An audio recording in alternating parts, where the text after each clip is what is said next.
Baនេះណាដល់ឡើងខ្ញុំដល់ឡើងខ្ញុំ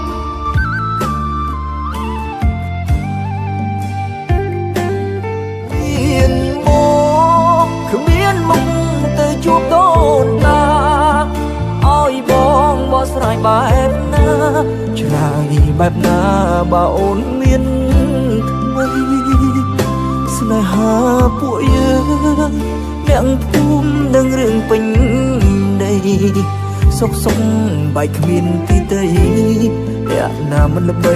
ស្រីគិតមើលទៅ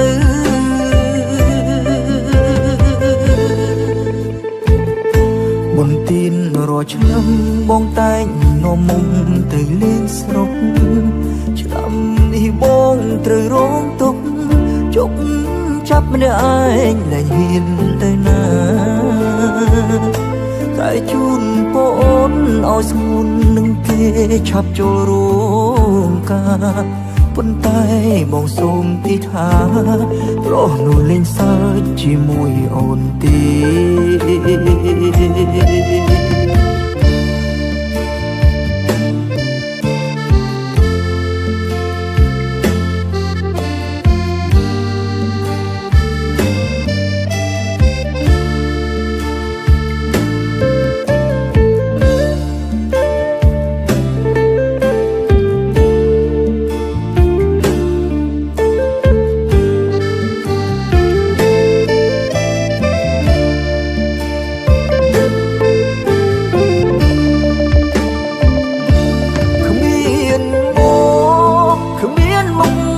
ជួបដូនតា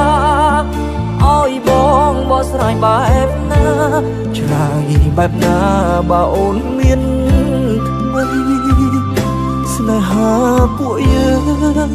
អ្នកភូមិនឹងរឿងពេញដីសុខបែកគ្មានទីតីអ្នកណាមិនល្បីស្រីគិតមើលទៅ